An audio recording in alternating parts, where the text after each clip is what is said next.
Hi, everyone. Thanks for coming.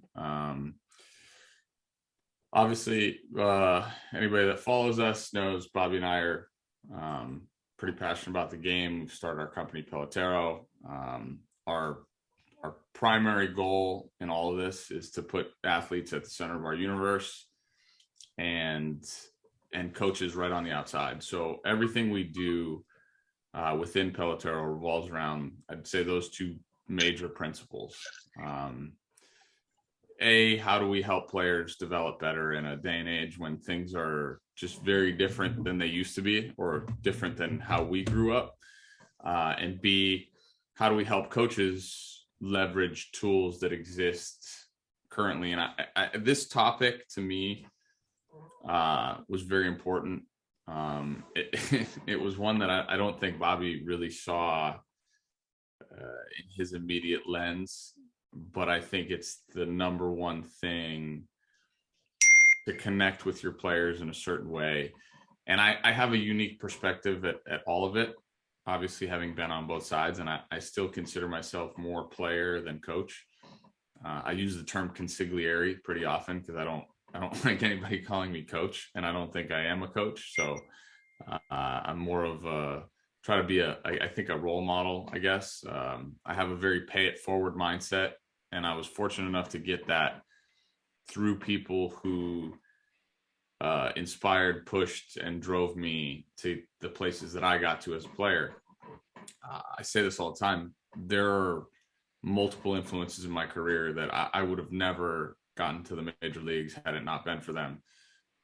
Again, anybody that's followed me or spoken with me about baseball knows the guy on the other screen here, Bobby, was what I like to call my swing coach, and also best friend. And part of why he became my swing coach was because he was my best friend, and I listened to him for that reason. And another guy among others who had a ton of influence was Rich Gedman, and a lot of what I learned came from him. And obviously, to be able to see a player who had made it to the major leagues and maintained so many great qualities really inspired me, and I think was the first step in getting me to want to pursue the things that I've pursued within baseball and beyond. So the presentation today, getting amateur athletes to hear you. I think I'm uniquely qualified to kind of address this, again, because of having been on both sides of it. And I'm still a little kid at heart, so I connect pretty well with young people. So let's just dive in. Obviously, we live in a day and age of technology, right? Players have access to so much information. If you don't own 5, 6, 7 devices, you're an outcast in today's society. So there are just so many different sources for kids to gather information from. Educators, coaches, parents, we're all competing with tech to get our messages through to players, to young people. And I think what we've seen, or what I've seen anyway, is a lot of young players are formulating a lot of their own opinions about things, or their own ideas, or their own foundations a lot earlier than they had in the past, or at least that's the experience that I had. From a coaching standpoint, I think one of the things that I want to address as I talk about this is there are big differences between being a private instructor and being a team coach. And I think sometimes those lines kind of get blurred. Like as a private coach, we always have the athlete's best interest at heart, right? We're always sitting there saying, okay, it's and we have their attention too, which is very hard to find. I think, like, when somebody comes to pay you money, you have their attention because it's one-on-one, it's you with the player, they've sought you out. As a team coach, I think we always have to prioritize the team before we prioritize any one individual, but still maintain that focus on helping each individual develop. So as we go through this, I kind of just want to make sure we distinguish between those two things. So yeah, no matter which side of it you're on, you're battling with a lot of different sources of information. Whoops. Obviously, social media is a big part in that. If we go through a young player's phone, we see just tons of sources for them to look at, read, explore, amongst other things. Obviously, their friends, and like I said, I think foundations of different ideas, mindsets, thought process are getting created way younger. When I remember being a young player, and I turned to my dad all the time, and I think a lot of kids still do that, but I think dads are having to compete with all this other information at a much younger age than they did before. Typically, like, your maturation process, your understanding of different information didn't really happen outside of, your little league coach until you got to Babe Ruth in high school and maybe even college, where you were really exposed to different worlds more so than anything else. The big thing that I'm noticing is that players are really figuring out how to get their own answers to the questions, right? They're figuring out how to create their own answer, or the answer that they want, more so than the answer than they need. And here's an example of that, right? And this happened, I think it was a couple of years ago now. And obviously Josh was my teammate. But this is the world we live in, right? You've got Josh Donaldson, and obviously you guys can read the quote, but if you're 10 years old, your coach says, get on top of the ball, tell them no. In the big leagues, these things that they call ground balls are outs. They don't pay you for ground balls. They pay to hit doubles and homers. And then you've got another one of the greatest players of all time in Chipper Jones, obviously same position. He goes, I do not agree with this quote on multiple levels. So literally you could be on both sides of the conversation, and we'll just talk about the swing for a minute. Some people want you to swing down. Some people want you to swing up. If you're a 14-year-old kid, if you put yourself in a 14-year-old kid's shoes, how do you deal with this? You just pick a side, right? Or you get incredibly confused and you go, well, am I supposed to swing down, or am I supposed to swing up? Can we rationalize as 12, 13, 14-year-old kids what the difference between these two things are? You're talking about two elite players, right? Two elite players at their position who are literally having a discussion about the complete opposite thing. And it's funny because I was having a dialogue the other day with another hitting guy from kind of the other side of the country. And he talked to me about everybody's 20%, right? And like, everybody's has their 20% that they feel like push them over the top. And that might be different for everyone, for any one individual. Like for Josh Donaldson, might have been learn how to swing up, might have been lead arm stuff. It might have been, learn how to do a leg kick. And for Chipper Jones, it might have been, getting his foot down early, or landing soft, or whatever it might be.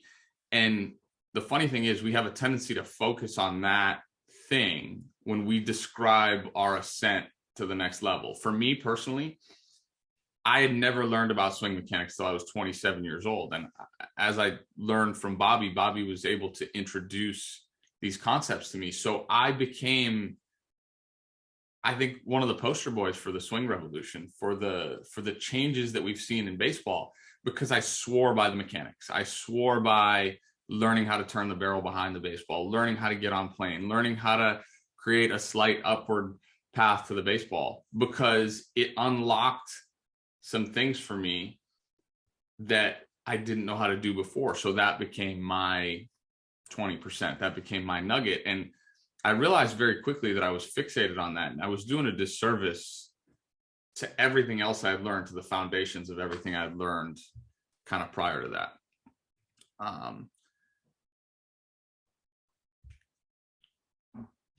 To the next slide. Just pausing. It's not going. Sorry. So moving on, obviously times have changed. They're just different. I think a lot of people resist change more so than anything else. I have a tendency to do that. I have a tendency to resist changes in the game. I don't like a lot of things that are happening in baseball, but the unfortunate thing is that that's probably not for me to decide, right? It's probably not my place in the game to decide what baseball needs or it doesn't. You adapt or die type of situation. The methods which players are communicating with are much different than they were when we were kids. We didn't have cell phones. Everybody knows that. Those are such obvious statements. And it's just, I think it's getting much easier for young athletes to communicate through technology. And it's a huge paradigm shift, because for the people, I guess the old school coaches, right? And I consider myself an old school soul. It's difficult because the relationships that I had, the intimate moments that I had, the way that I learned the game was through deep, long conversations, sitting in the clubhouse after games, talking it out. And Bobby can share stories about this. We used to literally sit in the clubhouse for hours after the game, just trying to get Rich to talk, Rich Gedman, that is. And I have two stories to share about that. I was with Team USA for the pre-Olympic qualifier stuff this year, and I was talking with Mike Sosha, who's the manager of the team, and it was me, Mike Sosha, and Matt Kemp, and we were talking about this same thing. And he said, you know, it's funny, I look out in the clubhouse and I see Trouty walking around, calls him Trouty, right? He goes, I call him and he won't answer the phone. He goes, I send him a text, and 5 seconds later, I see him typing on his keyboard and he'll text me right back. So even that dynamic, like, and we're talking about the big league level now, even that, having that dynamic is, you know, so interesting to me. Like, he won't answer his phone, but he'll text back immediately. Another quick story to share. And this was another, I mean, Hall of Fame type guy. When I was with the Twins, myself and Sam Fold, who became one of my better friends in baseball, is the GM of the Phillies now.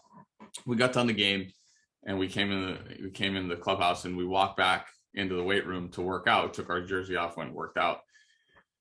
About 30 minutes later, come back out. We go to eat dinner, go back into the clubhouse. There's nobody in the clubhouse, not one person. And there's 7 people in the food room, all in street clothes. So everybody was showered, and most guys were getting their food as to-go food, or they had already showered and get ready to eat. And I remember Paul Molitor comes up to us, Molly. He goes, hey, you guys mind if I sit with you? And we're like, yeah, just for today, Molly. You know, you had enough hits that you can sit at this table. So it's kind of one of those like surreal moments. Like, yeah, Molly, you could sit with us. You're Paul Molitor, for God's sakes. So he goes and gets his drink and he comes to sit down at the table. And Sam and I are talking about a play in the 5th inning.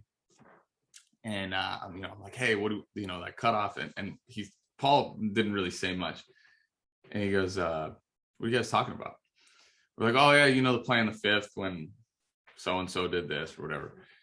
And he just kind of paused and looked at us funny. And he goes, what a novel idea.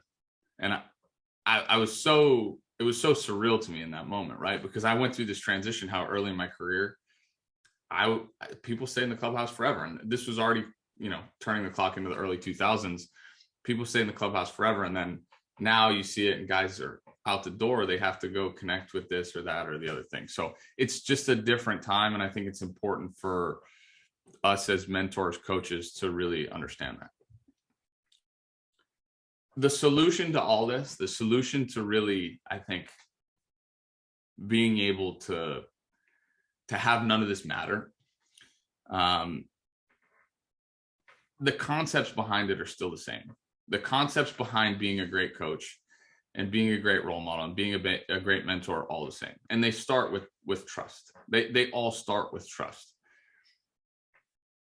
It's important, I think, for the older generation always to adapt to the younger generation, where I would say my experience as a child, we were more taught to respect our elders and understand our elders. And sure, we were still wild and rebellious. And I'm sure everybody that's listening here had their own moments where they were, you know, kind of off the wall or crossed the lines or did some crazy stuff. But I would say that if anybody wants to become a great leader or a great mentor, it's their responsibility to bridge the gap back to the younger generation, do the best they can with it, because no matter what, you're always probably going to be viewed as the older person, the person that's the educator and the person that's the supposed to be the responsible one. And I think that role, like transitioning in that role for me has been interesting, because I still think, when I talk to college kids, I act like I'm still one of their boys, and I'm 38 years old this weekend. So I try to perceive how they view me, and even that part is challenging at times. I think one of the most important things that we have to do is build bonds through things that are non-baseball related.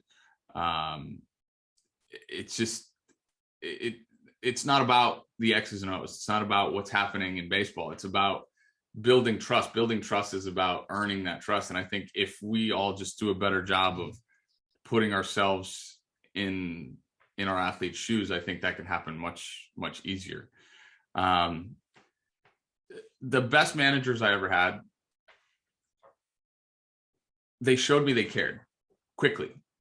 And, I've referenced Rich already.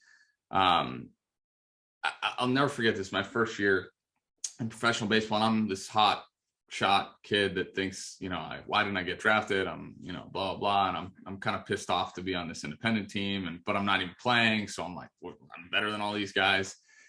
But I start 3 for 20. And I'm walking into the field one day, and he stops me and he goes, "Hey, what's up?" And I was like, "Nothing. What's up with you?" And he's like, No, what's up?" And Sky, I don't know. What do you want me to say? And he goes, "What's up?" And I'm looking at him funny. I'm 21-year-old kid, got this ego, whatever. And I was like, "I don't know what you're looking for me to say." He goes, "Well, I'll tell you what, you're trying to be somebody that you're not. It's become pretty obvious." And I take it personal right away, but I listen, because obviously I respect him as a platform. And that was the first time he told me the line. He said, "Chris, what you have is good enough." He goes, I can only imagine how difficult it was to not get drafted, to not hear your name called on that day, and to know that you belong there. But I promise you this," he goes, "if you try to be somebody that you're not when you're playing this game, it won't go well." He goes, "You're talented, you're capable. All you got to do is go out and play. Just go play, make mistakes, learn, grow."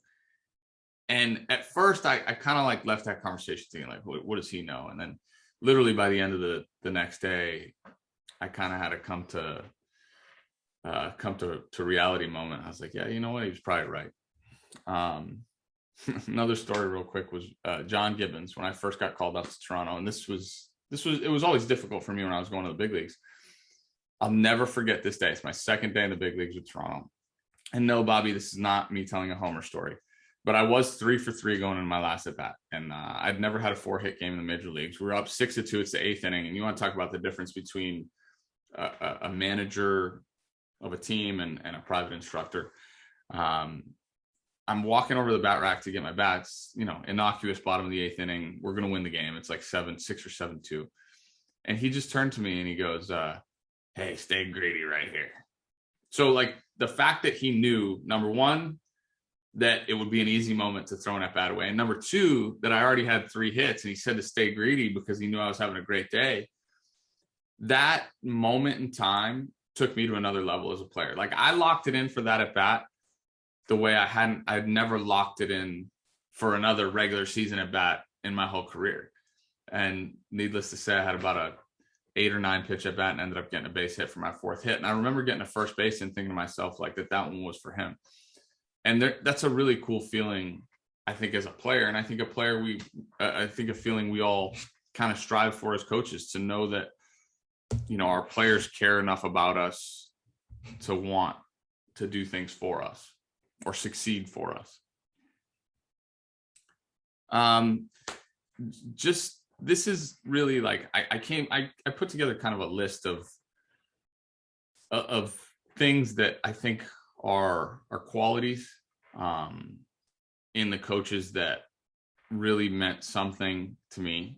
And I think kind of the characteristics of what I've seen in the greatest coaches who, regardless and independent of what the circumstances are, what generation it is, modern era, old school era, whatever, these things are still the things that are most important. And I think the things that will allow athletes to connect. And again, I've kind of taken on this different persona in the sense that like I'm transitioning from player into, mentor or hitting guy, whatever you want to call me. And these are all the principles. And I try to remember these as I connect with these guys. And I have relationships with college guys, and I can't tell you it's always going to work, or I can't tell you you're going to be perfect, because I don't think there's such a thing. And I think it all starts with kind of a humility to understand that, like, look, we're all humans and we're all going to make mistakes. And if we remember that going into things, I think it makes the discussion that much easier. Found a quote on the right side of the screen. And I think obviously, like, we all understand. I think anybody that's on here understands they want to make an impact on kids' lives. The X's and O's are super secondary in baseball. And I'm going to reference our friend Pete Fatsi, the assistant hitting coach for the Boston Red Sox. He's talked at length about what it was like to transition into being a big league hitting coach. Now, he's a guy who'd never played in the big leagues, played limited minor league baseball, and then came to play independent ball, and came over from, a player development role, which is front office type role. Like he was a farm director or hitting coordinator or whatever it was. And now he switched over to the coaching side. And he told me in his first couple of weeks in Boston, like, he was nervous because, you have major league hitters coming in. And he said the best thing he did was he just didn't say much. And he just tried to connect on a level like outside of baseball. And he said the first 2 weeks of our conversations had nothing to do with hitting. And I thought that was pretty powerful stuff. Obviously, we want to learn about our players. We want to learn about what makes them good, and we want to learn about how we can help make them better. I think coaches that are closed off to learning are the ones that get stuck in the mud and get caught behind, and more often than not, guys that people that we don't want to play for. Educate. The job of a coach is not to tell somebody how to do something, or like the details of how to do something. The job of a coach is to help explain the what, right? It's like when we talk about swing mechanics, hey, here is the concept.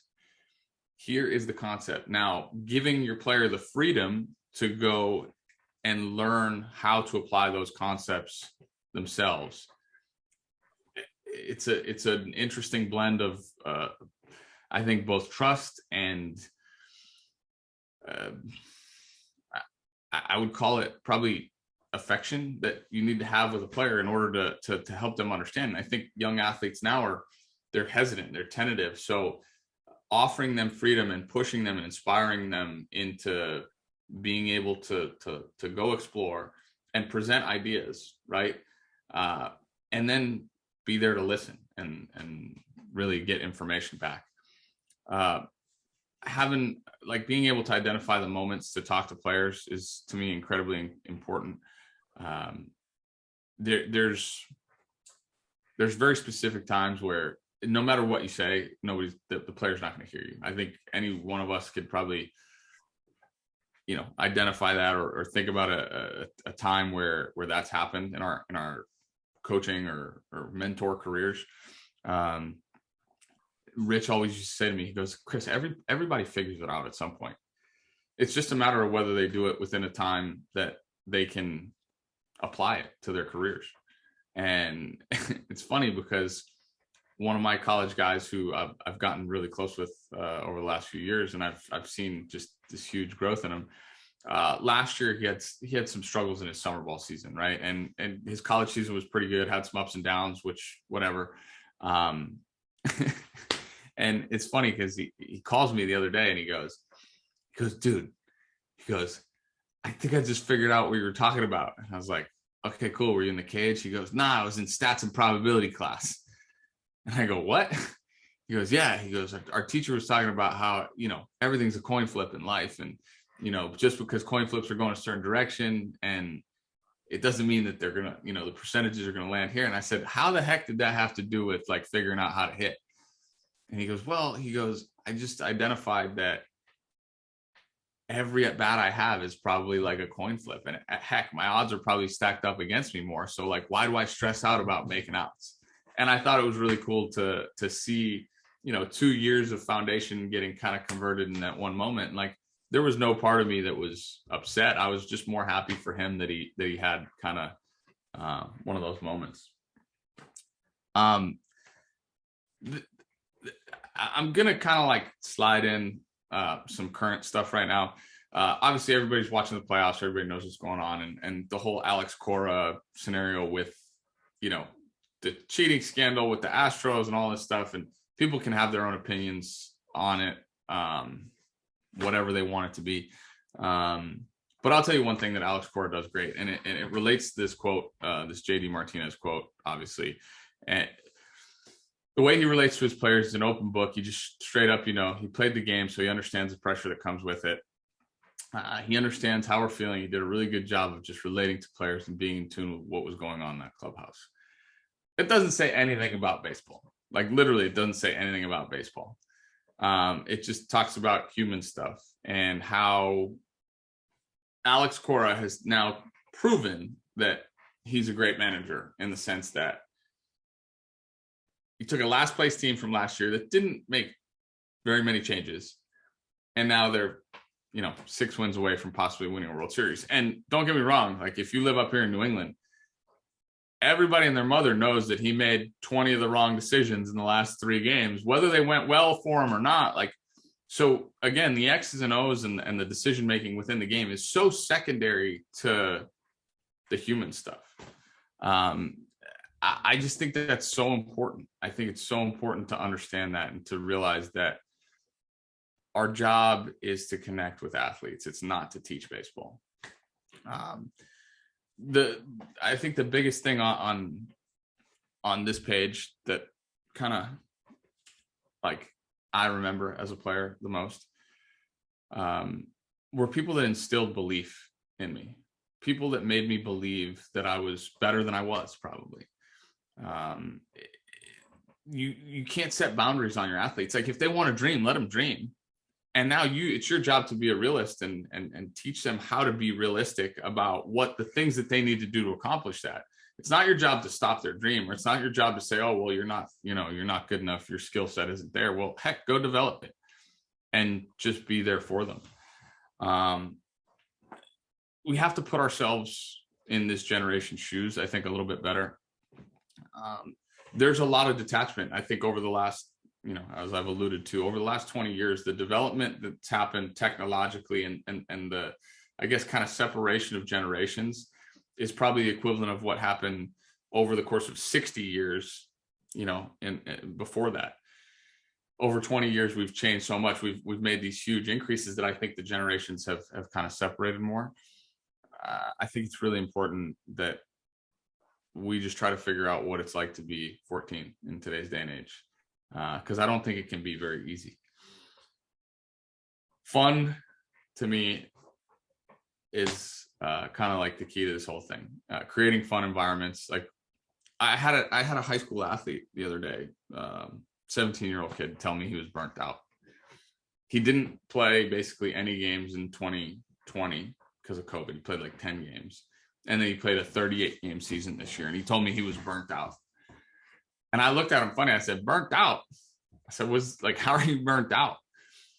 And we started talking about the whys he was burnt out. I said, are you burnt out from playing or from working? And I think we ultimately got to the point, like, it's turning into a job at a young age now. The evolution of travel baseball, the private lesson generation, the group training, the specialization at early ages. You got 12-year-old kids who are doing like plyo balls up against a wall. Like when I was 12, I was thinking about cotton candy, lizards, Nintendo, playing in the yard with my buddies. I was just thinking about fun. I wanted to do fun things. I hated hitting in a cage. I couldn't stand it. Could not stand hitting in a cage. And I think now we're putting so much emphasis on all the technical sides of the game that, we're forcing 12, 13, 14-year-olds into technical stuff. I had a 9-year-old or 10-year-old travel team call me the last 3 years. So it was their 9-year-old season, their 10-year-old season, 11-year-old season. And they're asking me like where they should do their strength and conditioning. And I said, what? So they're 9. So like, let's just remember to breed the fun part of the game. Because if not, we're going to get more athletes to burn out sooner and resent and hate the things that they're doing. So maybe we don't do as much skill development as we do. Let's like remember how much fun this game needs to be and can be. And then lastly, once you've done all those things, you can challenge athletes and really create a system of accountability. That's when you can start to push the envelope. I think after you've covered most of these things, there's no right. There's not a right. I think we all have our own opinions and our own ideas. These things for me were from my experiences, the things that I relate to the people that had the biggest impact on me from 12 all the way up. And I don't think that paradigm changes all that much from 12 to 25. I think we're all 12-year-olds at heart. So it's important to remember that. The reason, I guess this leads me into like kind of how Pelotero is trying to help with all of this. We wholeheartedly like believe that it's important for athletes to have a plan, right? And I think it's difficult from a coaching standpoint to like be the person that creates a plan, has to go and dive into data and technology and all the stuff that exists over there from a development standpoint, and then still remember that stuff that's far more important, in my opinion.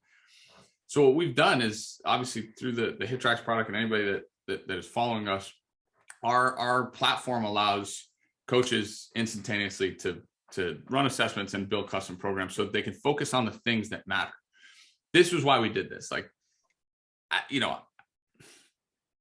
it's funny, like I'm the worst businessman ever because I care more about helping kids get better than I do about making money. And that's always been the case with me. And I know how important it is to be able to have tools to allow coaches at the youth and amateur level to be able to do all the things that we talked about. This goes back to the first time I put Bobby left for ABCA 2 years ago, and I kind of watched the cages for him. And I'll never forget this. Like we just used to give hitters freedom, right, to come in, and like they would come in and do their tee work, do their flips, and it was just tired work. It was like brutal. I would watch it and I would get so sick of it. I'm like, they're just coming in and swinging with no intent. And I'll never forget, like I got so mad when he was gone. So I just decided, I said, you know what? I'm printing out a sheet telling everybody what they got to do tomorrow. This was like 3 years ago, something like that. And I just put a sheet on the cage just so that like it would look like it was structured work. And then all of a sudden, like these empty, tired swings like turned into like engaged swings with purpose. And I was like, what? Like I'm trying to give you carte blanche to do the things that you need to do. And what I realized at the time was like, yeah, 14-year-olds need to be told what to do. 12-year-olds need to be told what to do. But how do we do that and just like paint the outline of the picture and let them color it in? So what we did with Pelotero is we're letting the data drive the programming, and then ultimately allowing coaches to make those connections with their players and really figure out what's at the crux of it. Now you can coach within the programs as opposed to having to, I don't know, make stuff up, like make up drills in your hour 5 of lessons, and you have your 5th private lesson or group training coming in. Last thing you want to be doing is creating the drill, or when you're at home at night after 6-7 hours of lessons or team practices or running a facility that you got there at 10 in the morning, you leave at 10 at night. You think you're going to go dive into an Excel spreadsheet. So this is why we built this tool. And really, ultimately, what it comes down to is creating an opportunity to focus on what really matters. That's about it for me. I'll take as many questions as you guys want to ask. I hope that was okay. And I don't know if it was or not, but said what I want to say. Chris, can you talk a little bit more about the process of your use with technology, like your experience with technology? And so a lot of people, I don't know if they know how deep into the weeds you are with the hitting instruction and the algorithms, and like, this is your baby in terms of the assessment, and like, why is it a T assessment? How is the experience that you created with this product different than other technology you've used, and like that dynamic for you? Yeah, I probably should have said that. Leading into our next webinar, and I should have, this is the part I should have said. I said everything I wanted to say except this part. So the next webinar I'm going to do is the difference between about the difference between swinging and hitting. And I don't think there's very clear lines established right now in the industry. I think they're hiring swing coaches to be hitting coaches, and hitting coaches are getting mad because they're swing and analytics and data coaches. I was the most anti-tech dude out there. I hated it. Like, when Bobby started showing me stuff, I was like, dude, this sucks. I don't want to use it. Why am I putting K-motion on? No offense to K-motion. Why am I putting a sensor on my bat? Like, none of this crap matters. Like, I hate it because, and now granted, I was older at the time, like in my mid 20s, late 20s. And I couldn't stand it because that bat sensor that I put on didn't tell me how to get better. That vest that I put on didn't tell me how to get better. That they didn't create a game plan for me on what I needed to do. And so the root of all this was like, just tell me what I need to do to get better, Bobby. Don't put a vest on me that tells me 2, 3, 4, 1. Like, who cares? At the end of the day, like, I don't give a shit. Pardon my language. I shouldn't have said that. Like, the point for me is, like, I wanted to figure out what I needed to do in my work to be better. That's it. And so what we did when we were shaping this was, like, I wanted to make this about hitting, and hitting is so much deeper than swinging. I don't want to like float into next week because I have the whole thing already made up. I can just do another presentation right now if you want me to, but this is, like, I think the next one is more about the things that I recognize individually as this whole swing revolution's taken off, and that's, making hitters great again. Like, that's like, I think we have such supremely talented athletes in today's day and age. They're so much more advanced physically. Like, all the stuff that I was talking about, they're 12 years old and they're doing weight training. They're 14 years old. They have a speed coach. They're doing more lessons. So, like, athletically, they're developing. Like, why aren't our hitters developing at the same speed? Like, why isn't hitting developing the same way? And I think to me, it's become clear that we started chasing the wrong carrot. We started chasing EV and LA and rotational acceleration. Like, what are those things? Like, they don't matter, because when push comes to shove, hitting is it's bigger. It's a swing is just a little piece of it. So in terms of, like, how our technology, how our software is meant to help, I want you to learn how to hit, kid. Like, I don't, like, if you can't hit the ball the other way, you better learn how to hit the ball the other way. If you hit the ball too high, you better figure out how to hit lower. And all the intelligence and the deep dives that I went into with Pelotero have everything to do with that, and the reason I'm passionate about it is because I learned how to hit first. I learned how to hit first.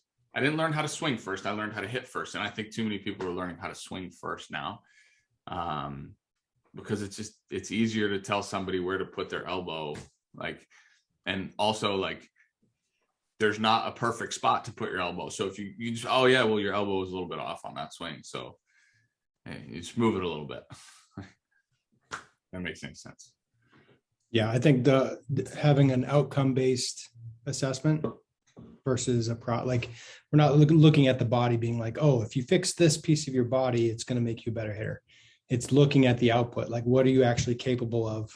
And then, yeah, we're looking at things like exit velocity and power, but it's more about the hitter capability and ability, and can you square up the ball?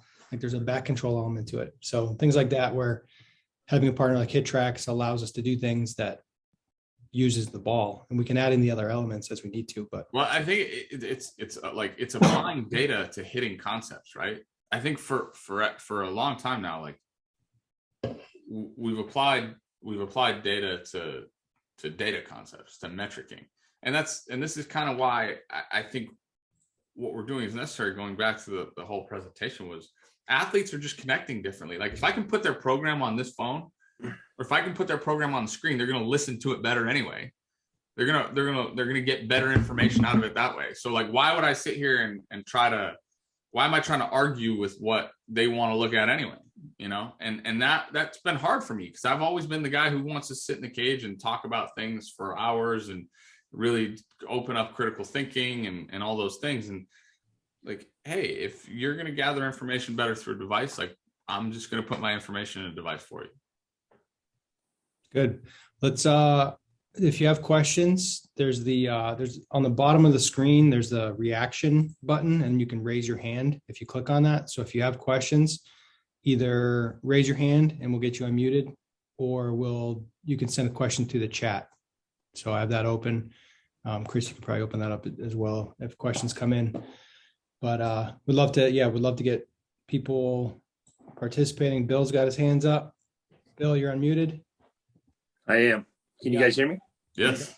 Well, I thought it was, obviously I know you guys, and I know I know where you guys are coming from. I've been around the game for a long time. My history in pro ball, I've spent 15 years in pro ball, and I think some of the best advice, and I'm going back to the coaching here for a second. There was a guy named DeMarlo Hale with the Red Sox, and I worked with him at Bucky Dent Baseball School when we were both really young in Delray Beach, Florida. And I remember when I got the hitting coaching job in Cape Cod, and I was working in Orleans, and I was working with some really good hitters.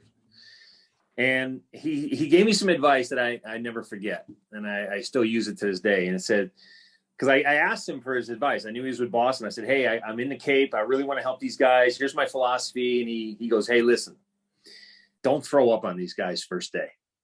And that was his big thing to me. And I'm like, what do you mean? He's like, I know you want to get in, jump in, and just start going crazy with your hitting philosophy.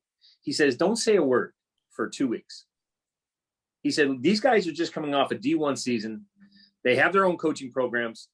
He said, don't say a word. He says, let these guys fail, and then they'll come to you. And it was so hard. And we all know this as coaches. It's so hard to sit on the bench and know a guy is failing and not do something about it, or not throw up on him and tell him, hey, here's what you're doing. I know what you're doing, but just be there every day and listen to them and start a relationship with them. And it was some of the best advice I've ever gotten in coaching, because there was a couple guys I gravitated to. Colton Wong was one of them, and he's still playing. And 2 weeks into the season, he's not hitting very good. And I'm taking video every day, and I'm doing my thing, and I'm throwing BP. And he comes up to me and goes, hey, coach, watch my swing. There's something going on. And sure enough, he starts failing, and I start giving him some advice. And then he goes, hey, let's do some early work tomorrow. Is it okay? And it just kind of snowballed from there. Then all of a sudden, there was another guy named Preston Tucker. And Preston came from Florida, had a good year, but he was hitting 200. And I got a call from his coach, and I remember this. And he's like, you guys are not doing the job. You got no facilities over there. My guy's hitting 200. And I remember what DeMarlo had told me. He's like, let the guys fail, and they'll come to you. So that's exactly what happened. This guy, Preston Tucker, who was going to do a midnight run, he's going to leave the Cape. And I told him it would be the worst thing he ever did if he just up and left. Yeah. I said, come for early work tomorrow. I'll be working with Colton. Just come get some swings. And again, not throwing up on him and telling him your philosophy on hitting, even though I thought I had a good philosophy. I just wasn't going to do it. And it worked out really well. And a long story short, the guys had great seasons. Colton was the MVP. They both did okay. Yeah. They both did okay. And then obviously, Coop went to Korea. He made $5 million, his first year. The other guy was Marcus Stroman. And we all know what Marcus has done. And Marcus, Strosho glove right up there. Yeah. He turned into a pretty good pitcher, even though him and I went to breakfast every day and talked about family and not baseball. Yeah. Those are the things that I think when you touched on that, I said, that's what makes good coaches good coaches. Yeah. And, the last thing I'll say about Colton Wong is that he gave me one of the biggest accomplishments that I've ever done as a coach. And he let me induct him into the Cape Cod Hall of Fame. And he didn't have the head coach induct him. He had me induct him just for everything that was non-baseball. Yeah.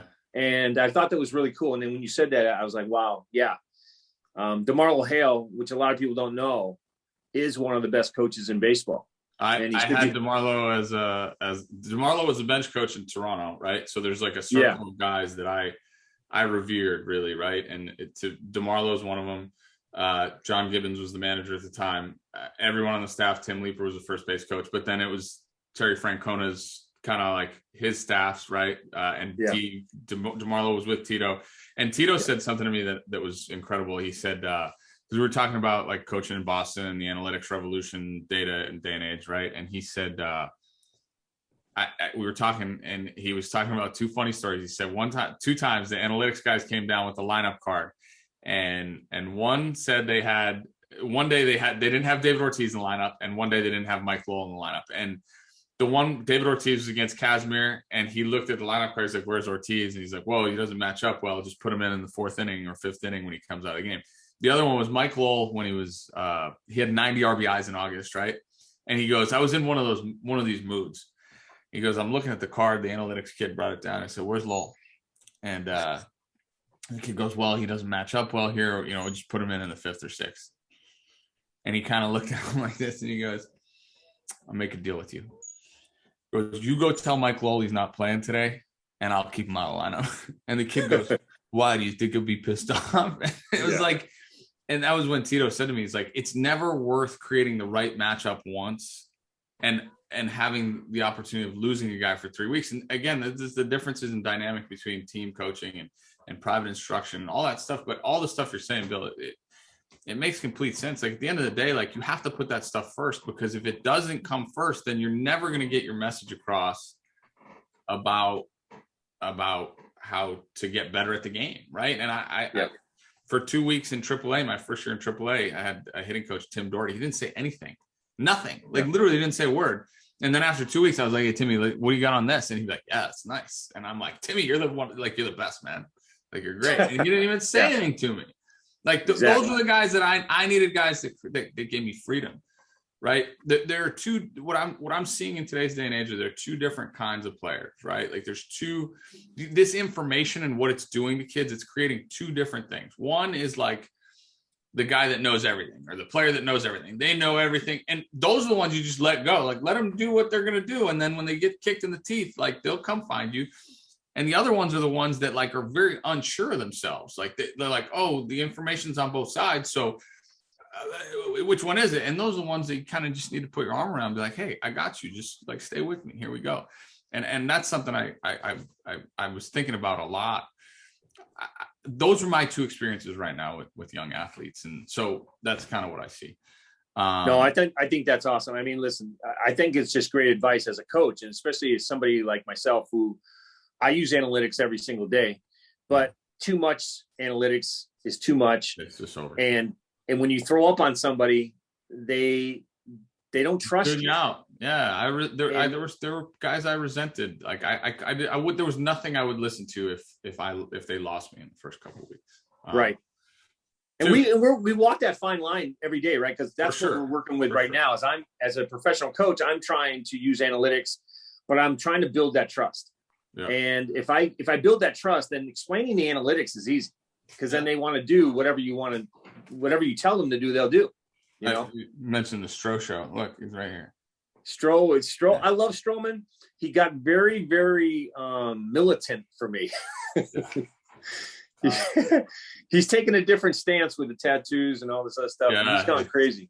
Hey, I love the guy because he's he's all about being human and living in today's world and being good people, right?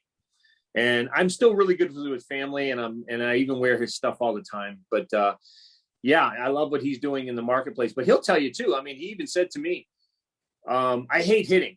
I wish there was DHs all the time now. And I'm like, dude, you were a good player coming into the Cape League. You know, you had to make a distinction of what you're going to do. In 97, you know, pitching kind of decided for you, right? But he was a good little second baseman. And I think as a hitter, he could be another Ohtani, because we were talking about Ohtani recently. I'm like, dude, why don't you just be another Ohtani? Don't let him hear this. He'll think he could start hitting. No. He's against me. He told me I don't want to be Ohtani. I want to just I know. Yeah, but that's all. I don't need his head to get bigger. Phil has a question. Bobby, do you wanna address that? So Phil has a question that their facility doesn't have any technology, looking to invest. What would we recommend, and what will integrate with Pelotero? So obviously we have a partnership with HitTrax. That's our first product that's coming out, or that is out, I should say. We are working on a lot of different integrations. We have a lot of low tech or no tech options where, you know, medicine balls, tape measure type stuff. The platform that we built will handle pretty much all technology. Stuff with swing sensors, you'll be able to enter that data. Whether or not it'll be fully integrated in a like automated way, that may not be integrated in that fashion, but you will be able to leverage that technology. I consider HitTrax to be everyday tech. That's a term that I like to use. When I say that, I mean, when I had my facility and I had HitTrax, I would walk in, I would turn on the lights, and I would turn on HitTrax. A lot of people use HitTrax differently, where they try to upcharge for it, or they, you know, if they're renting it, it's an extra fee. I think the best use of technology is when you can use it frequently. HitTrax is everyday tech. Things like the swing sensors, to me, aren't really everyday tech. I don't think you really need to use them every single day. You can do weekly check-ins, monthly check-ins with stuff like that. It depends on how you're really using it and what you're trying to get out of it. So I like to frame things in terms of capability and capacity. So like bat speed to me is a capacity number. Exit velocity is a capacity number. Capability wise is like average exit velocity number, where are you squaring up the ball consistently? Average launch angle, hard hit percentages, things like that are more capability tracking for me. So depends on what you're trying to do. We can certainly take that question offline. If you want to email us, we can even set up a time to chat in more of a private Zoom setting to get to know more about what your facility, like the size of your facility matters there. There's a lot of things to consider. I think to just dig into that a little bit deeper, right?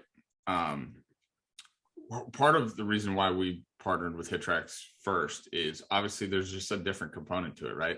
I said before, I hated hitting the cage when I was 12, 13, 14 years old. Like now it's easier to not hate hitting in the cage, right? When you put that machine on, it's a different feel, right? Like you add the entertainment value of really just being out on the field and getting to see where the ball goes. And I think part of that is like, how do we just like put an emphasis on external focuses internally? Because like I think one of the first things that people realize is they start to identify how far to the pull side they have to hit the ball, or how far to the opposite field they actually have to hit the ball to be able to understand that. And then, you know, applying how, you know, the differences in T work and flips and BP can all translate to different outcomes. And I think that's where a lot of the learning can happen now, right? Like those are things that I couldn't wait to have my first BP round on the field when I was a kid, because like you needed the snow to melt, but you know, it's just different. And because of that, I think that's now with Pelotero, what we've done is like, when you see our programs, basically like put a strip on the field where it says, hey, you need to hit the ball here for this moment, instead of focus on how hard you hit it or how far you hit it. Like literally, if we think back to what our coaches taught us when we were young, like don't overswing, don't swing too hard, right? Like you always used to hear that, don't overswing, because when you overswung, all you did was swing and miss or foul ball off or miss hit it. And now And now you're like, oh, your exit velocity, hit it harder. And then like, what's going to happen? What's going to happen? Are you going to swing softer? Anyway. I think Bill's got his hand back up. Bill, did you have something to add there? Yeah. Well, I wanted to ask a question on barrel head speed and how to, is it an important metric? Because we're not measuring barrel head speed right now. We're measuring hand speed. And I know there's a tool out there, and I've invented a swing tool just based on barrel head speed and use of it with minor league guys. But is there a way to quantify barrel head speed instead of hand speed? And will that change the metric landscape at all? Bobby, you go first. I got something. Yeah. When you say we're not measuring barrel head speed, are you referencing the swing sensors? Yeah. So when you look at blast, let's say, yeah, it measures your swing orbital and it shows you in a 3D model your swing orbital, and it measures hand speed, and then it measures ball exit speed. But I know a guy that I've worked with, a minor league guy that had less hand speed, but he hit the ball 100 feet farther than most that had more hand speed. So how do you equate that? And he's like, okay, so but to me, he had greater barrel head speed, the connection, but his hand speed, because he was a pusher, you could push your hands all day and create hand speed, but that doesn't mean more power. Yeah. But I don't see anything on the market that measures barrel head speed. The Diamond Kinetics and the Blast Motion, they have hand speed and they do have barrel speed. It's calculated, so you have to enter the bat length. If you enter bat length incorrectly, the algorithm will get screwed up. I think it's either 3 or 6 inches from the calculated end of the bat. So they do have a number there. It is calculated, so it's not a pure bat speed number. They do have, I have one somewhere. They have like the swing speed radar things that you can get that do a pretty decent job, and they're pretty reliable. They're like $100 on Amazon that you can track bat speed with that. I know like the Kinetrax and the new Hawkeye stuff should be getting bat speed data. Flight Scope and TrackMan claim they get it, but I didn't experience that being very useful or accurate when I used it. Regarding the hand speed versus barrel speed versus exit velocity, I like to see a 1-to-3 ratio, hand speed to bat speed, when you're using like a Diamond Kinetics style sensor. Completely agree with you. If your hands are fast, like if you have 75 mile an hour bat speed and your hands are going 40 versus hands going 25, you're less efficient. If you can create, it's like a measure of whip, where if your hands are going slower and your barrel's going faster, you're whipping the bat better. You're not, there's more lag, there's more proximal to distal type stuff going on there, where if you have slower hands and a faster barrel, you're going to be generating more acceleration and more whip at the ball. So you're going to see better exit velocities there for sure. Which is consistent with the that it's like kind of in line with what I wanted to talk about. Say, I think from a standpoint of application, right, as a player, I try to think about like what did bat speed represent to me? What did barrel speed represent in my development? And it was something I never necessarily thought about. And let me like clarify this. Like I wasn't very good when I was young. Like I wasn't good. I was okay. I wasn't good. I was a 6'2" kid who was really lean, and you went to a D2 school. Like I wasn't good. You weren't a stud freak, whatever you want to call it. Yeah. So yeah. The point is, there were concepts that I didn't really like. I was never. There was nothing I did that like anybody would look at and go, "Oh yeah, this is major leaguer." Other than like the fact that I said that I was going to be a major leaguer over and over and over again. Like I knew I could play, because I just recognized that there were things that I could do to trend in that direction. And what that meant to me was like, from a hitting standpoint, like figure out how to hit the ball where they ain't, right? Like over and over and over again. So like I put this emphasis in my whole life on hitting 300 and how important it was in the scheme of like the baseball realm and whatever it was. And I think because of that, I've had a very external focus, like on statistics and getting on base and getting hits. And then like, I looked at what the most complete hitters were. So like when I prefaced, like I needed to preface it by saying that, like, I think what happens over time is like, we just have to like learn to get more physical in the right ways. And I think there's like with bat speed and hand speed and things like that, like it's obviously great to swing fast, but I don't necessarily think my bat speed ever like went like this, like, or like trended, like peaked up. I'm trying to go like that, but it's reversed because I'm on camera. Like went from low to high. Like I think it was a very normal, like the more you rotate, the more you're gonna figure out how to swing the bat, and then like applying the mechanics to it. But I think we downplay how much resistance needs to get created, or how much direction needs to get created in the swing in order for that bat speed to actually apply. And as soon as we start, it's good to have like to be able to teach that. And I think that's an important thing. Like I've addressed it. I have a hitting manifesto that I've created. I like to use weird words just in case nobody's noticed. I know there are a couple people in here that I had sent it to. It's long, probably annoying, but like I talk about this all the time. Hitting is an intertangled web of crap. Like it's just a bunch of stuff. And that's why the manifesto is long. It's a lot. So like functional bat speed is what matters to me. Like functional bat speed. How do I create functional bat speed, and how do I do that? Like there's so many layers to that functional bat speed thing. Yeah. Right. Yeah. There's a million layers to everything we're going to do. That's why like, we're all idiots, because we love baseball and we're trying to teach it and help people get better at it. And baseball's hard. Like I guess anything is hard, but like hitting is supremely hard. And when I talk to players, and this was the vomit thing that you said before, Bill, like I get worried about, like, I have so many like intertangled paths in my head, and I start going down one road and then it takes me to another. And then by the time I know it, I'm, down the street or in another country.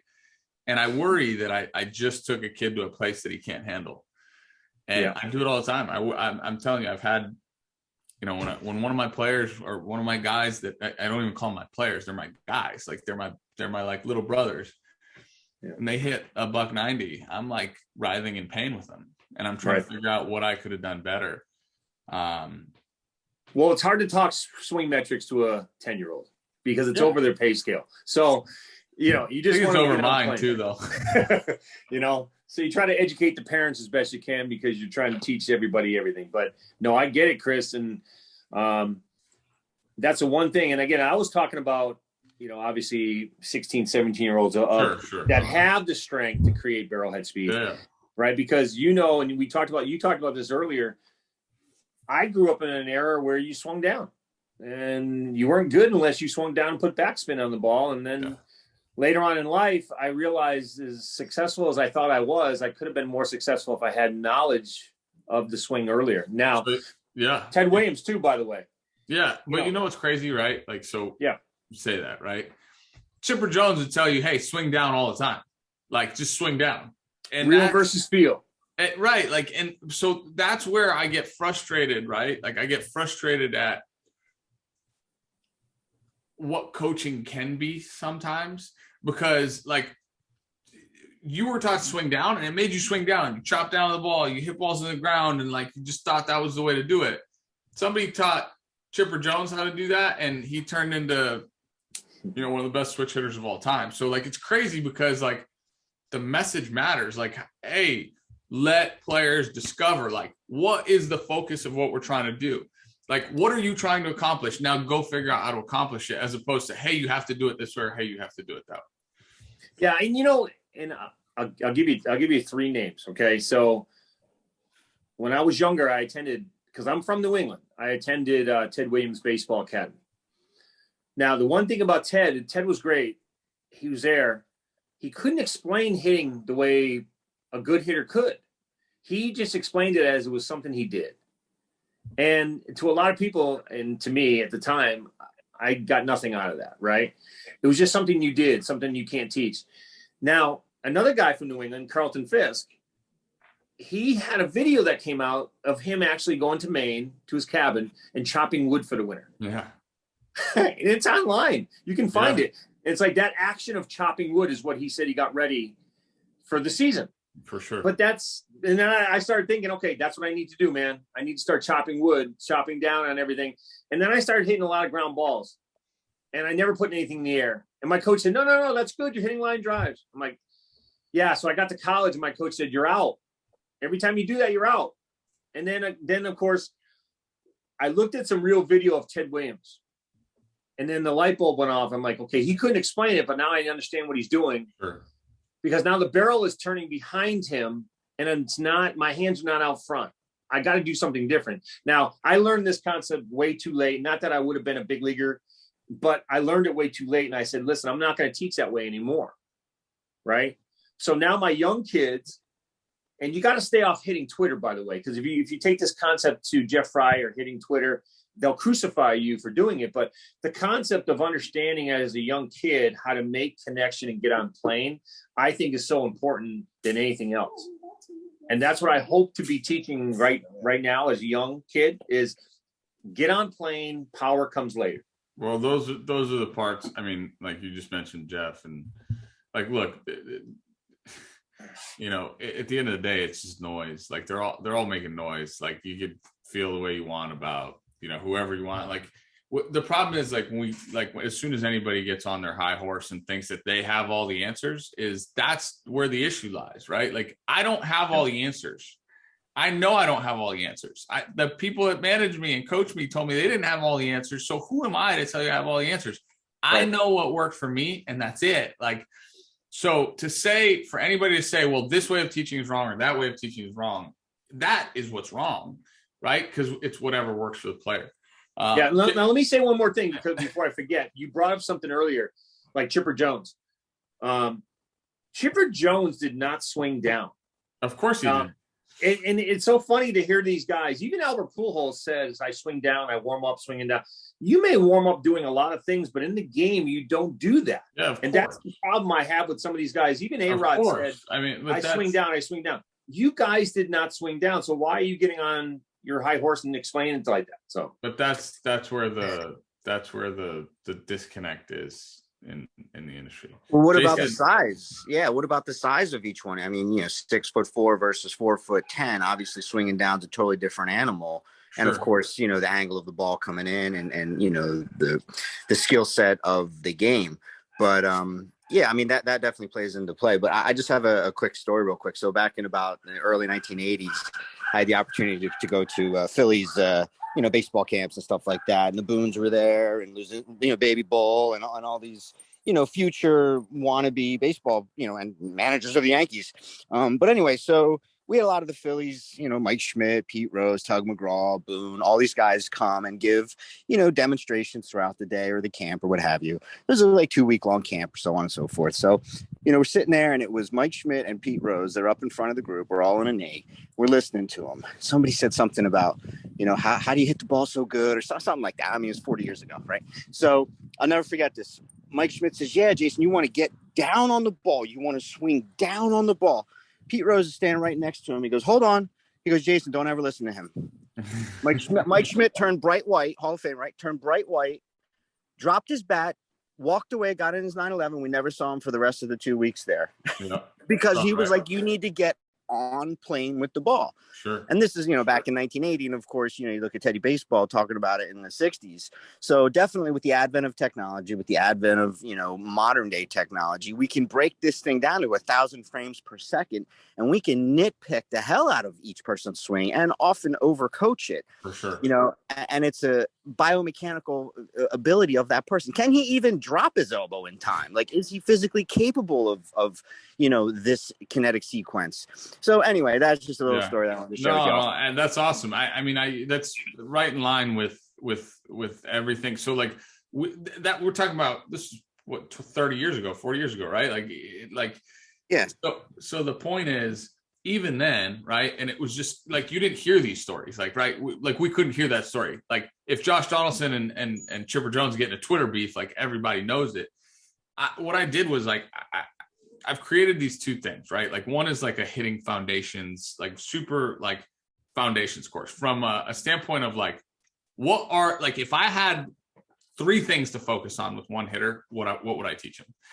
And the other one is like the longer one, the manifesto. We'll make these things available to everyone because like the funny thing is if we just don't know what athletes are going to connect with, right? We don't necessarily know when that moment is going to happen. And I think if we all kind of look back, there was probably a moment for all of us when we had like the light bulb went off. And we're like, oh my God, that's so silly.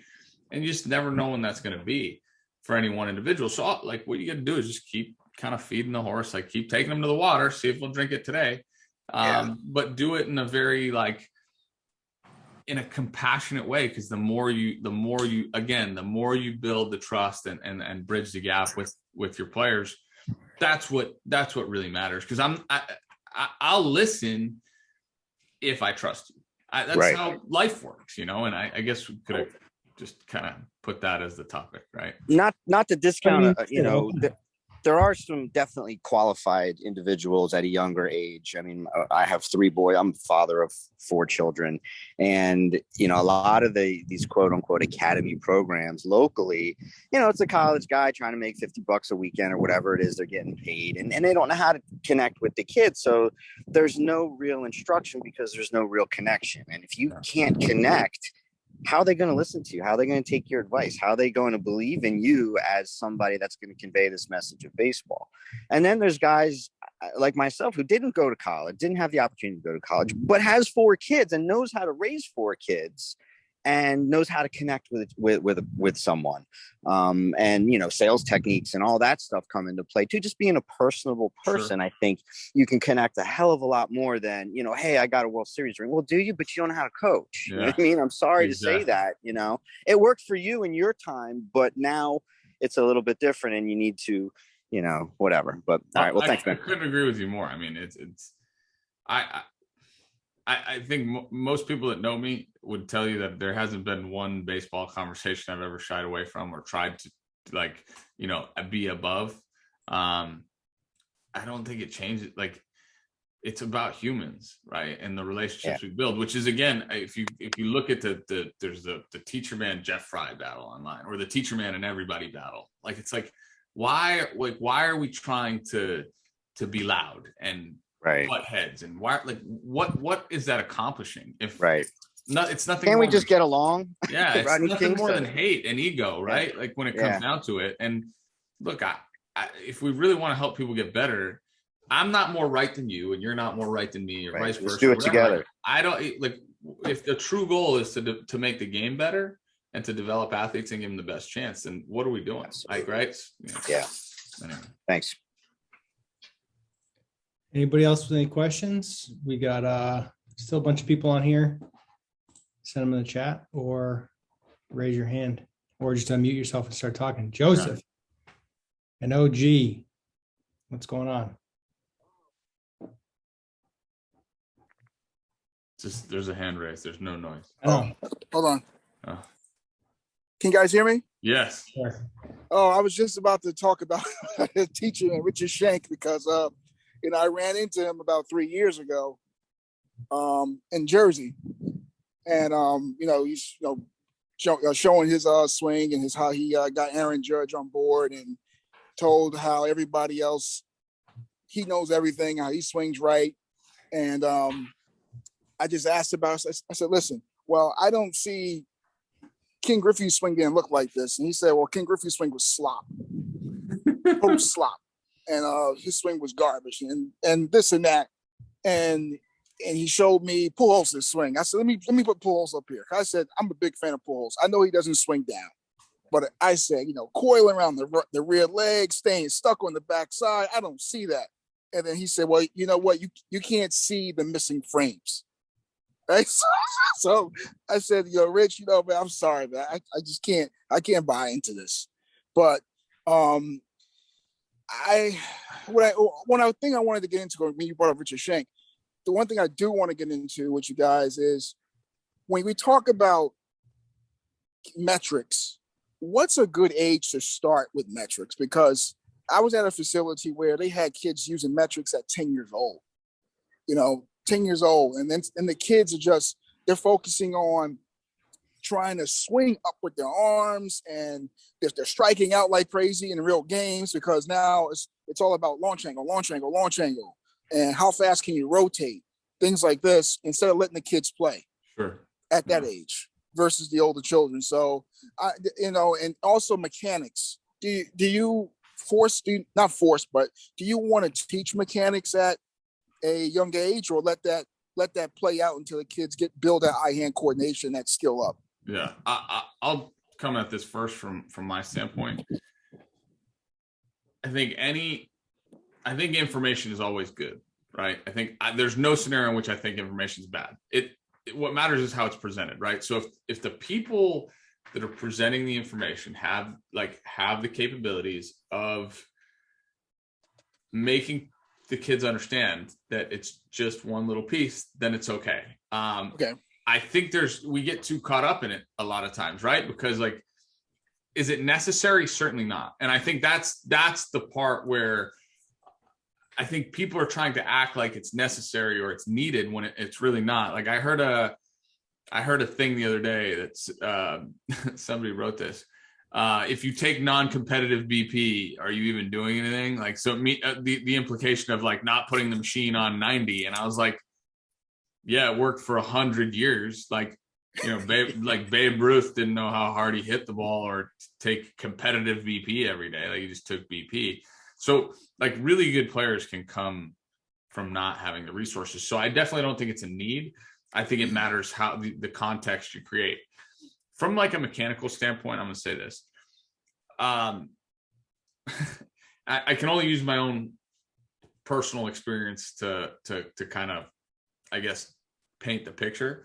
Okay. I personally, when I was a kid, I used to do huge leg kick, hand pump, whatever. And I used to rake, just straight raked. And then my dad would talk to a couple hitting dudes that didn't know anything. And they're like, well, you gotta just use your wrists and don't do a leg kick. You can't pump the barrel. And then for 6 years, I was swimming upstream, right? It was like a salmon, trying to get through the currents, the rapids. I think in general, if we let kids swing, if we just let them swing when they're little, swing, and then put some constraints on them, meaning make the bat a little heavier. Don't let them get away with swinging a minus 23 ounce bat or whatever they are. The more they achieve, the more you put constraints on them. And that could start at age 4 or 3 or 5. How many, you see the little kids, you see 3 and 4 year olds that their dad's just flipping the ball every day. And all of a sudden they just smash. And by the time they get to T-ball, they're going to hit one through somebody's face. Look at Charlie Freeman's kid. Yeah. Well, Vlad Guerrero Jr. maybe. Yeah. So and that's that's the other thing I was going to say. You look at Bo and Vlad, these guys grew up around it and they just watched and they just got to hit and they just watched and got to hit. Nobody ever talks to them about mechanics. Okay. Nobody. No, I've been around Bo a lot. Vlad a little bit less, but ain't nobody ever talking mechanics with those dudes.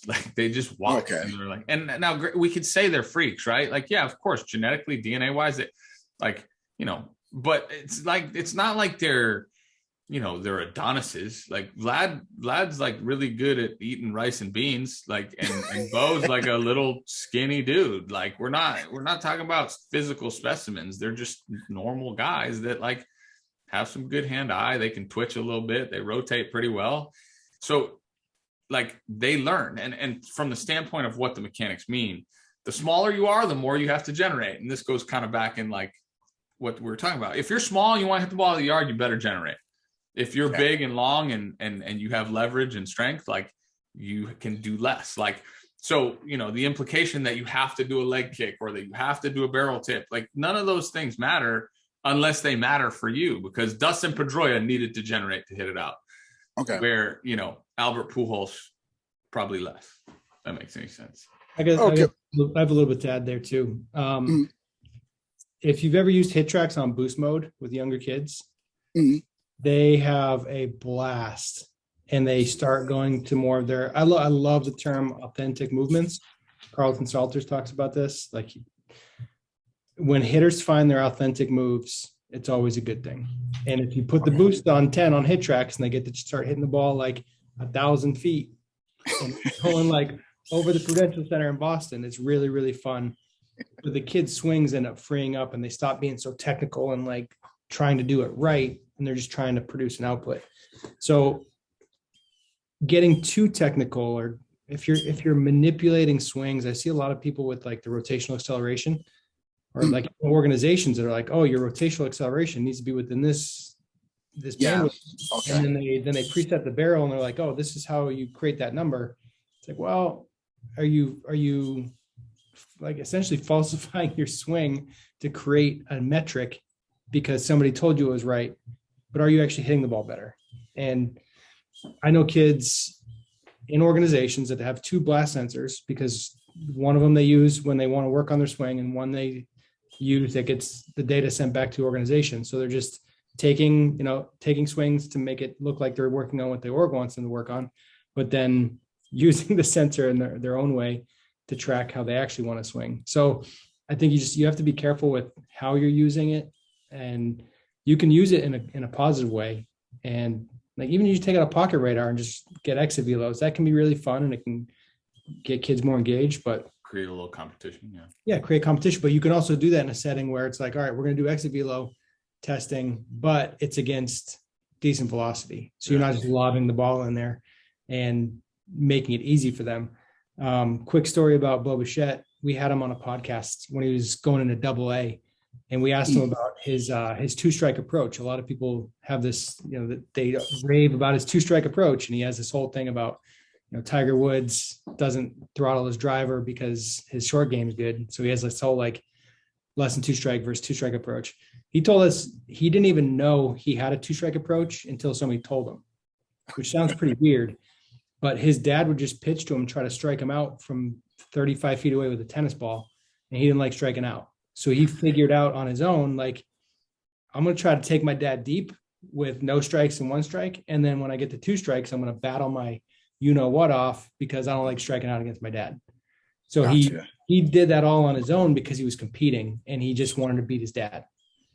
I understand. And that's goes full circle, like external focuses, right? Like we're trying so hard to be like, oh, get your elbow here. And we're trying really hard not to hurt people's feelings either. But like, if you want to play baseball, you got to get your feelings hurt when you're little. You got to get your feelings hurt when you're young, because it's better to find out when you're young if you can deal with it or not. And if you can't, just move on, like go play something else, because like you're going to get your feelings hurt a lot in this game. These are my opinions. Like I could be completely wrong, but that's just my thought process. But like, I know that dude, like I got around him when he was 17, 18 years old, 16, 17, 18 years old. This dude came in a cage with, it was me, Tulowitzki, Aaron Hicks, Matt Joyce, Ryan Goins, Kevin Pillar, Max Stassi. Who else was there? There were like 10 big leaguers there. 10 or 12 big leaguers. And Bo's like 17. And this dude's like he owned the room. Like it was stupid. Like he owned the room. We're all looking at each other like we better come with it, because this dude's showing us up right now. He was hitting balls 440 right center on hit tracks. As cool as can be. Like the most, if I was a high school senior, I would have been like shaking to the point that I was afraid I would not be able to swing the bat. And he's going backside 440.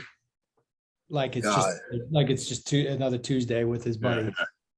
I just have one more question. If you got, and this last question, it's just about like older kids, older kids that are in high school, ready to go in college, even some college kids who do know how to get the bat to work behind the ball deep. And they have to go back into their college program or their high school program or club program. And they're in a training environment that's reversed in that. Yeah. And I get the question, hey coach, what do I do? How do I handle this? These guys are teaching me to connect to rotation, and then my hands aren't getting deep anymore, and then if I do this, they're telling me I'm doing it wrong. Sure. If I'm, so how do you convey that message on to your student? This way, you're not offending that coach where the coach is going to bench you because you're not doing what they're telling you to do. So I lived this, right? Like I just straight lived it as soon as I signed, and I was 28 at the time when it happened. I like literally Bobby and I worked all winter in independent ball. I had the freedom to explore, do whatever I needed to do. All of a sudden I signed with the Twins, and I'm like, Bobby, they're going to try to mess with my swing right away. And like, it took me 27 years to unlock this swing that like I have now. I feel like I have all the keys to all the doors to unlock them all. And if they all unlock at the same time, I'm going to be dangerous. So, the third day I'm there, and it's before camp even started. And like, I'm not even like, big league camp's going on, and the roving hitting instructor comes over. Hey, Craig, nice to meet you. My second swing in the cage, leg kick's not gonna work out, blah, blah, blah. And I was like, oh my God, here we go. So 2 swings. I 2 swings in the cage and flips. And I walked to the car and I said, here we go, Bobby. And it wrenched me. Like it ate me up, like chewed me up, spit me out. So then I came back and I hit, I hit like 220 for 2 months because I was trying so hard to fit the narrative that needed to be fit. And like I actually drove up to Bobby's, and I sat on the curb and vented for like 2.5 hours. And he's like, why does that matter? Just go get 3 hits. Like, just go hit. Who cares? And like the point is, like, the proof's in the pudding, right? If you just go rake, like, it's something to take you out the lineup. Like, if you get 3 knocks, like if you're doing some tired stuff, like if you're trying to do like, barrel tip leg kick, but you're like 0 for 9 with 7 punchies, like, you're probably going to want to change some stuff, right? Okay. But if you hit, then people can't complain. So what it comes down to is either you hit or you don't, right? And I know that's oversimplifying it. Yeah. From a personal standpoint, what I would say to the kid, do you believe that what you're doing is right? Like, do you believe that what you're doing is right? And if you do, that's the only thing that you need. Like, you need to have conviction in that. And we have to learn and teach ourselves to have conviction at a young age. If you know you're right, keep going. You're good. And I know it's hard because you're going to go do this drill, but like, what I learned how to do was, and this is going to sound kind of stupid, like, what you do is you make coaches believe that they're awesome when they're like the worst. And you just go up to them and you start hey, wait, tell me a story about this thing, or like whatever. And then you just get them to not hit with you. Like, it's basically like in school. How do you get good grades? You just kiss your teacher's asses. Like, you don't actually like do good on the test. You just kiss their butt. Like, so that way when you need something, you go ask, like, hey, I need I need extra help or whatever, blah, blah.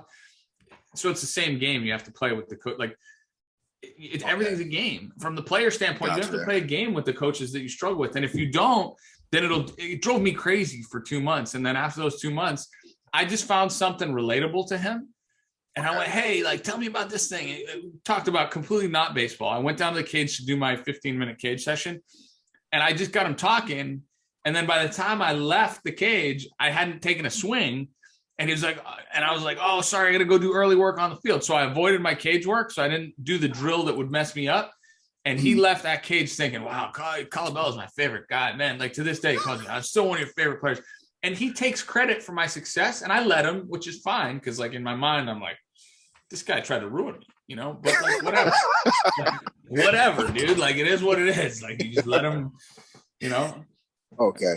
Got it. I have another tactic that you can use, more second resort. If you can do that, that's better. But one thing you can do is have players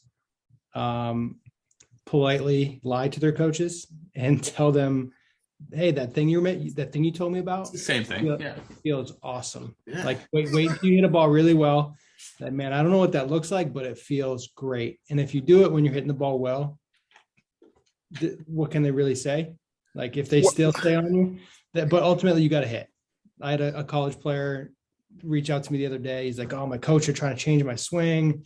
What do I do? I'm like, just go bang. Like, go hit. My freshman year in college, my coach tried to change my swing. He wanted me resting the bat on the shoulder and picking it up. And I just felt awful. I always had my hands way up high.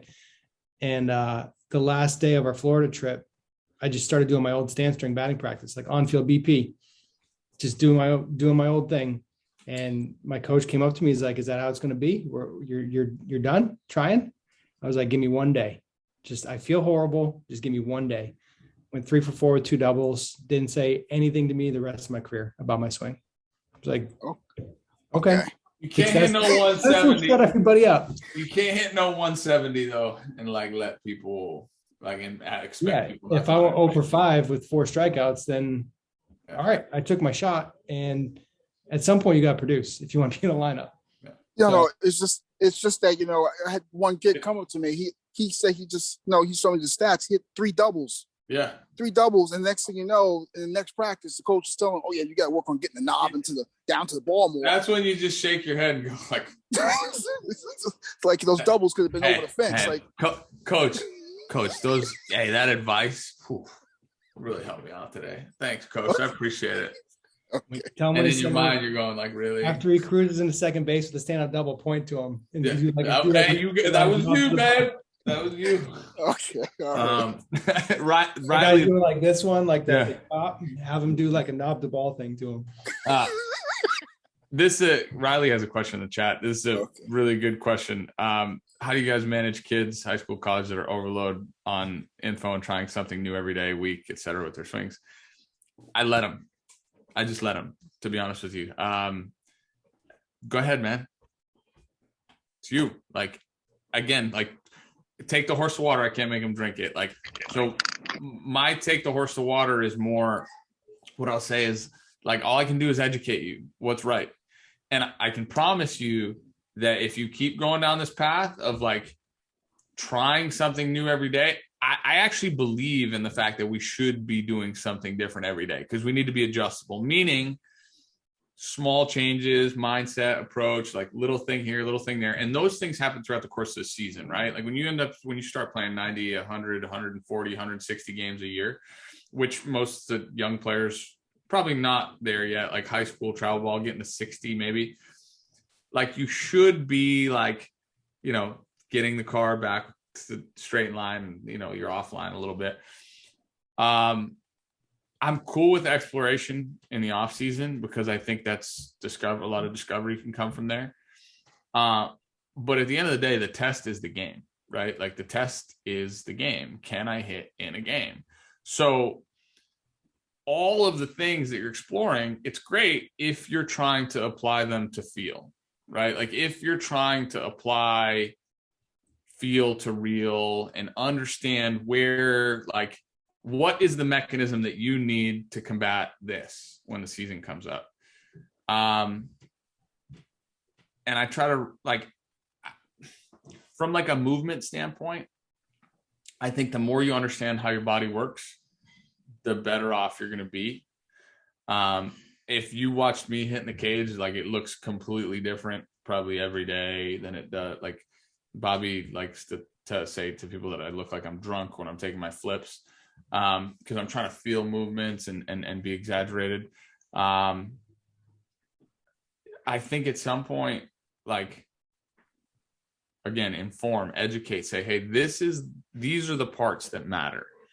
And to me, there's really only 2.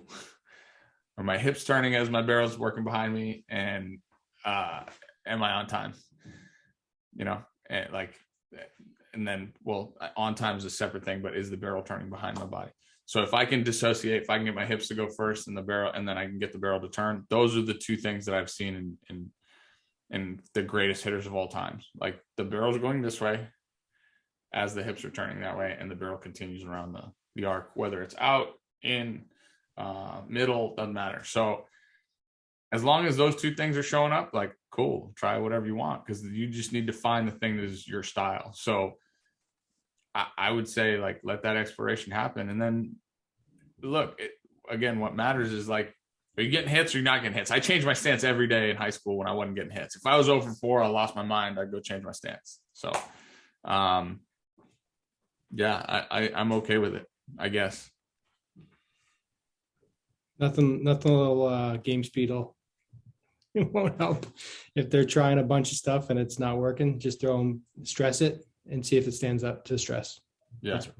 Cal Ripken style. Yeah. Well, you did okay. Try whatever you want, but if it doesn't work, cross it off the list. That's, to me, it's a good thing. Like when I talk about college selection with kids, it's a process of elimination. You have to boil it down to figure out what works. So try things. You might try something crazy and it works really, really well for you. Like the Tony Batista with the facing the pitcher. Toes pointed straight at the pitcher. Why would you ever do that? But that's what he found. This will work for him. Every body is different. Every person is different. So you find what works. And the game is the test. Period. Like, can I hit the game? Too many people focus on trying to get good at hitting in practice now. I'm like, dude, ain't nobody ever gotten paid for being a good practice hitter. Maybe like in the next 5 years, they'll change it in the big leagues. If you take good BPs, you start getting paid. Because you can hit 199 and get paid. So like, I don't know, who knows? Like a long drive equivalent for baseball. Well, that's why if they ever go to the extra innings, hit a homer thing, like, whew, you just have a guy on your bench that's good at BP, man. That's good. Anyway. All right, we got any other questions? We're in the 97th minute here, which is fine. Perfectly fine. Soccer, that's extra time. But Chris, I want you to send me that manifesto. I will. Everybody, but I think we're gonna publish it it'll be on the website, and then we'll send a link out to the group. I basically broke hitting into, I think it's 16 categories. I'm pretty sure it's 16 categories, and I talk about like where I feel like players should be at different levels of development. I don't even define it by age. It's it just happened that I came up with 6, and then it goes from rookie ball to the big leagues: rookie, low A, high A, double A, triple A, big league. Yeah, it's not age thing; it's a strength thing, right? And maturity thing. Like all things being equal, I have a list of 16 categories that I think are focal points, and I could probably add more. I could probably take some away, but I think these were the ones that I really like. I really feel like are important. The presentation, it's like a 40. Peel that onion, Chris. Peel that onion. Yeah. So that's what it is. And that's why like people like keep hitting simple. I'm like, well, hitting's not simple, guys. So anyway. We hear that all the time, don't we? Yeah. But I can't do my son's 5th grade math. That's how it is. That's how it is. Yeah. So anyway, thank you all for coming to check it out. Next week, swinging versus hitting. Can't wait. I'm excited about that. Yeah, we're gonna be in a cadence here of we're both trying to do one webinar a week. Mine are gonna be more focused on business side and like running organization stuff. Chris is gonna stay on topic with the hitting, and I'll pop in with tidbits because I can't help myself. We'll be posting the webinars on Friday for the following week moving forward. Awesome stuff, guys. Thanks for having me. Yeah, appreciate thanks for coming. All right. I got to go meet with Andrew of Hit Tracks right now. Go get him. Andrew Berry, Hit Tracks. That's right. That's right. Thanks, guys. See ya. Just, do you raise your hand again? Good stuff, guys. Thank you. You got it. Appreciate it. Great time with you. Take care. All right. Should I end it or just let everybody trickle out? Yeah, I'm leaving, so you can stay if you want. All right. I gotta go eat lunch. Everybody's checking out. Bye.